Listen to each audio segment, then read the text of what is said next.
Hello friends, welcome back to ஆஸ்மிஸி YouTube channel. இன்றைக்கி நாங்கள் என்ன பார்க்க போகிறோம்னா ஒரு special recipe, very easy breakfast ஒன்று தான். கிட்ஸுக்கு நல்லா ரொம்ப பிடிக்கும். இது நீங்கள் செஞ்சு கொடுக்க வெறும் ஒரு 10 மினிட்ஸ் போதும் இது செய்கிறதுக்கு. நான் இது பிரேக்ஃபாஸ்ட்டுக்கு இப்போ நான் செய்கிறேன். இனிப்பு சோறுன்னு சொல்லுவோம், இனிப்பு ரைஸ், ஸ்வீட் ரைஸ். சரி, அந்தளவுக்கு ஸ்வீட் விட்டுற மாதிரி இருக்காது, நார்மல் ஸ்வீட் தான். So let's start the recipe. ஒரு கடாயை வச்சு 2 இந்த டீஸ்பூன் இந்த கீ போடணும். கீ அது ஸ்பெஷல். இது ஒரு நல்ல சுத்தமான பசு நெய் தான் நான் எடுத்துக்கிறேன். அதுக்கு முன்னாடி 2 கப்ஸ்ன்னு சொல்ல போக நான் சின்ன கப்ஸில் 2 எடுத்து 250 கிராம் பாசுமதி ரைஸை நல்லா ஊற போட்டு வைக்கணும். அதோட ஒரு பட்டை, கிராம்பு, பிரியாணி இலையும் சேர்த்து வச்சு ஊற வச்சேன்டா கொதிச்சு எடுக்கலும். அதை ஊற வச்சுட்டு ஒரு 2 கொதி வரப்போக்கால் அதை குக் பண்ணி கொஞ்சம் எடுத்து வைக்க. ஒரு 95% குக் ஆகினா போதும் அந்த பாசுமதி ரைஸ். அதோட பார்த்தீங்கன்னா இப்போ 2 டேபிள் ஸ்பூன் இப்போ நான் சொன்ன மாதிரி கீ போட்டுக்கொள்கிறேன். கீ நல்ல உருவினத்துக்கு போகிறோம். அதோட 2 கேரட், ஒரு ஸ்மால் பீஸ் கேரட்னா சின்ன சைஸ் கேரட்னா 2 கேரட், பெரிய சைஸுன்னு 1 கேரட் போதும். கேரட் அப்படி கொஞ்சம் தூவி சின்ன பீஸாக கட் பண்ணிடலாம். மிச்சம் அது துருவீரமாக இல்லாமல் சின்ன பீஸாக கட் பண்ணி இந்த மாதிரி போட்டுக்கோங்க. நல்லா கொஞ்சம் வதக்கணும். கேரட் கொஞ்சம் கனமானதுனால கொஞ்சம் ரஃப் ஆகிக்கிறதால கொஞ்சம் நல்ல வதங்கினத்துக்கு போகிறோம் தான் அடுத்த ஸ்டெப்ஸ் நாங்கள் போகணும்.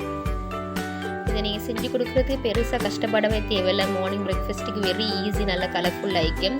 இது 2 பட்டை போட்டு, ஏலக்காய் தேவைப்பட்ட போடலாம், கராம்பு போட்டு நல்லா வதக்கணும். இந்த கருவேப்பட்டை அந்த அளவுக்கு ஸ்மெல் வரும். ரைஸ் அப்படி ஸ்மெல்லாக இருக்கும். இது குவைட்லேருந்து வந்தது, பெரிய துண்டு பட்டை. இது கருவேப்பட்டை எசன்ஸ் கூட இதுலேருந்து எடுக்கிற மாதிரிக்கும் அந்த அளவுக்கு ஸ்மெல் வரும். அது நாங்கள் பாதாம், பிஸ்தா இல்லாட்டி கஜு இந்த மாதிரி கொஞ்சம் ஒரு கைப்பிடி அளவுக்கு போட்டு அதோட சேர்த்து நல்லா வதக்கிக்கோங்க. அதுக்கு போகிறோம் கிஸ்மிஸ், ப்ளம்ஸ்ன்னு சொல்லுவோம், அதையும் போட்டு நல்லா வதக்கிக்கொள்ளணும். ப்ளம்ஸ் நல்ல டேஸ்ட்டாகும். கொஞ்சம் கூட போட்டாலும் ஓகே. ஏன்னா இது கொஞ்சம் அந்த ஸ்வீட்னஸ்க்கு தான் இந்த ரைஸ் வரணும். சில விசேஷங்கள் எங்களோட இதில் ஆஷுரா, முஹர்ரம் அப்படி சிலாக்கள் செலிப்ரேட் பண்ணுவாங்க. நான் அப்படி ஒருத்தங்க செஞ்சில்லை, பட் அந்த டைமுக்கு இது நிறைய பேர் செய்கிறத நான் பார்த்திக்கிறேன். இனிப்பு நூடுல்ஸ் மாதிரி இனிப்பு ரைஸ். இது ஸ்வீட் நூடுல்ஸ் மாதிரி ஸ்வீட் ரைஸ். இது ஸ்வீட்னஸ்ன்றதுக்கு பெரியாக்களுக்கு சாப்பிட்றதுக்கு இயலாத மாதிரி இருக்காது, பெரியவங்களும் விரும்பி சாப்பிட்ற மாதிரி தான் இருக்கும். பிகாஸ் அந்த அளவுக்கு அந்த ஸ்வீட்னஸ் விட்டுற மாதிரி இல்லாமல் நார்மலாக தான் எப்போவுமே இருக்கும்.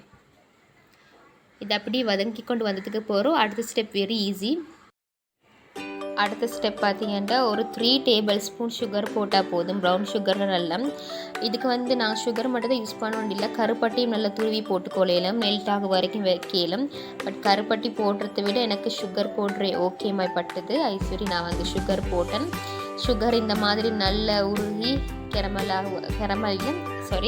அந்த மாதிரி நல்லா மெல்ட் ஆக வரைக்கும் வைக்கணும். சுகர் கட்டிப்படாது. நார்மலாக கொஞ்சம் ஒரு சொட்டும் கொஞ்சம் தண்ணி லைட்டாக ஊற்றிக்கொண்டா ஓகே. அது அப்படி கொஞ்சம் கரைஞ்சிடும் சுகர்.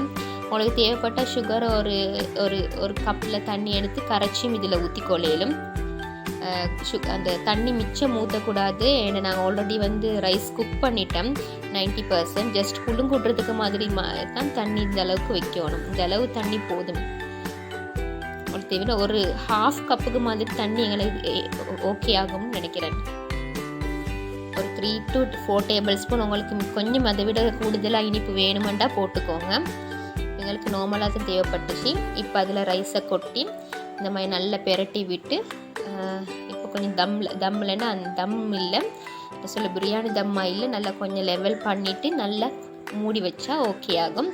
அதுக்கு முன்னுக்கு ரோஸ் எசன்ஸ் இல்லாட்டி காடமம் எசன்ஸ், அப்படி இல்லாட்டி பைனாப்பிள் எசன்ஸ், இந்த 3 எசன்ஸில் எது வேணுமோ, இல்லாட்டி பட்டை எசன்ஸும் போடலும். ஒரு லைட்டாக ஒரு 1/2 டீஸ்பூன் 1/4 டீஸ்பூன் அந்த மூடி அளவுக்கு ஊற்றினாலும் ஓகே.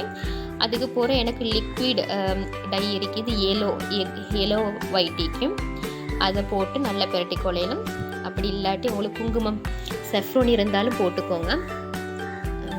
இது தேவையில்ல, எங்களுக்கு மிச்சமே ஹெல்த்தியாக தான் வேணும் அப்படின்னு நினைக்கிறவங்க இதை ஸ்கிப் பண்ணிவிட்டு உங்களுக்கு சஃப்ரோன் போட்டு இந்த மாதிரி மிக்ஸ் பண்ணி நல்ல ஒரு கலர் வரும். இது கலர் கட்டாயம் போடவே வேணும். அப்போ தான் அதில் கொஞ்சம் அது பொஷ்ஷாக நல்லா ரிச்சாக இருக்கும், அது நல்லா டேஸ்டியாக இருக்கும். ரிச் டேஸ்ட்டோட லுக் கொண்டு கொடுக்கும். அதில் சப்ஸ்கிரைப் பண்ணதுன்னு நிறைய பேர் நினைக்கிறான் காசு போகுண்டு, அப்படி ஒன்றும் இல்லை. ஜஸ்ட் இது ஸ்க்ரீனில் வர மாதிரி சப்ஸ்கிரைப் பண்ணிக்கோங்க. அப்போ உங்களுக்கு வந்து எங்களோட வீடியோஸ் முன்னாடி வந்து நிற்கும். ஸோ இப்போ பார்த்தீங்கன்னா ஒரு 5 மினிட்ஸ் நீங்கள் புழுங்க விட்டுட்டா போதும். ஸோ நல்ல உதிரியான எங்களோட yellow sweet rice recipe ready ஆகிட்டு வெரி ஈஸி. நீங்கள் பார்த்தாலே உங்களுக்கு பார்த்த உடனே சாப்பிட்ற அளவுக்கு அது மாதிரி இருக்கும். அவ்வளோ டேஸ்ட்டாக இருக்கும். இது நீங்கள் செஞ்சு கொடுத்து பாருங்கள். உங்களை அவ்வளோ ஃபுல்லாக சட்டியும் காலி பண்ணிவிடுவாங்க. எங்களுக்கு பைனாப்பிள் வச்சு திண்டு அந்தளவுக்கு டேஸ்ட்டாக இருக்கும் இந்த காம்பினேஷன். ஸோ இதை வீட்டில் கட்டாயம் ட்ரை பண்ணி பார்த்துட்டு உங்களோட கமெண்ட்ஸை வந்து கமெண்ட் செக்ஷனில் சொல்லுங்கள். சப்ஸ்கிரைப் பண்ணாதோ ப்ளீஸ் சப்ஸ்கிரைப் அவர் சேனல் நெக் அகாடமி. எங்களோட நெக் அகாடமின்னு இன்னொரு சேனல் இருக்குது. அதில் ஃபுல் எஜுகேஷன் டைக்கும் வெரி யூஸ்ஃபுல்லான வீடியோஸ் பேரண்ட்ஸ்க்கும் இருக்குது. ஸோ அதே போல் ஆஸ்மிஸ் சேனலையும் சப்ஸ்கிரைப் பண்ணுங்கள். நிறைய ரிவ்யூஸ் போட்டிக்கிறோம். ப்ராடக்ட் ரிவ்யூஸ் கட்டாயம் பாருங்கள். உங்களோட அது வரைக்கும் தேங்க்யூ ஃப்ரெண்ட்ஸ்.